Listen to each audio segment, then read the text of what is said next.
বাংলাদেশের আবহাওয়া পরিস্থিতি বর্তমানে মাঝারি থেকে শক্তিশালী এক বৃষ্টি বলয়ের আওতায় রয়েছে। এ কারণে আগামী 13 দিন অর্থাৎ 10 এপ্রিল থেকে 22 এপ্রিল পর্যন্ত দেশের 60 থেকে 70% এলাকায় বৃষ্টি, কালবৈশাখী ঝড় ও তীব্র বজ্রপাতের আশঙ্কা রয়েছে বলে জানিয়েছে বাংলাদেশ ওয়েদার অবজারভেশন টিম এবং কানাডার সাসকাচুয়ান বিশ্ববিদ্যালয়ের আবহাওয়া ও জলবায়ু গবেষক মুস্তফা কামাল পলাশ।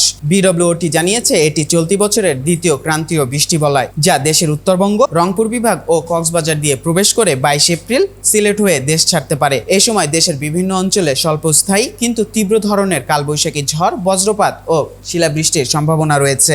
বিশেষ করে সিলেট, ময়মনসিংহ ও রংপুর বিভাগে এই বৃষ্টি বলয় সবচেয়ে বেশি সক্রিয় থাকবে। এছাড়া রাজশাহী, ঢাকা ও চট্টগ্রাম বিভাগে থাকবে মাঝারি ধরনের সক্রিয়তা এবং খুলনা ও বরিশাল বিভাগে তুলনামূলক কম সক্রিয়তা লক্ষ্য করা যেতে পারে। গবেষক মুস্তফা কামাল পলাশ জানিয়েছেন 10 এপ্রিল থেকে 16 এপ্রিল পর্যন্ত দেশের 8টি বিভাগের 64 জেলার মধ্য দিয়ে তীব্র কালবৈশাখী ঝড় ও শিলাবৃষ্টি অতিক্রম করতে পারে। ঢাকা শহর, সিলেট, চট্টগ্রাম ও ময়মনসিংহ অঞ্চলে শক্তিশালী ঝড়ের শঙ্কা রয়েছে। এ সময় শুধু বৃষ্টি নয়, দেশের দক্ষিণ ও পশ্চিমাঞ্চলের কিছু এলাকায় মৃদু তাপপ্রবাহ বয়ে যাওয়ার আশঙ্কা রয়েছে। বিশেষ করে বরিশাল, খুলনা ও রাজশাহী বিভাগের কিছু অংশে এই তাপপ্রবাহ অনুভূত হতে পারে।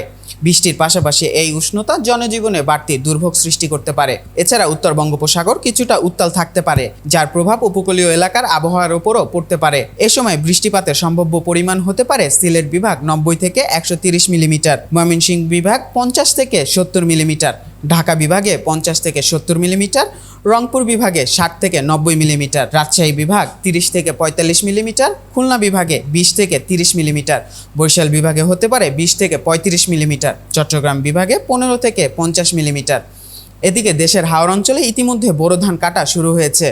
আবহাওয়া ভালো থাকলে এই বৃষ্টির আগেই কৃষকরা তাদের কষ্টের ফসল ঘরে তুলতে পারবেন বলে আশাবাদ ব্যক্ত করেছেন কৃষি সংশ্লিষ্টরা। তবে হঠাৎ ঝড় বৃষ্টি ও শিলাবৃষ্টির শঙ্কা থাকায় কৃষকদের দ্রুত ফসল সংগ্রহের ব্যবস্থা নিতে বলা হয়েছে, যাতে ক্ষয়ক্ষতি কমিয়ে আনা যায়। আবহাওয়া অধিদপ্তর ও গবেষকদের পরামর্শ অনুযায়ী বৃষ্টিপাত ও ঝড়ের সময় খোলা জায়গায় অবস্থান না করে নিরাপদ স্থানে আশ্রয় নেওয়া জরুরি।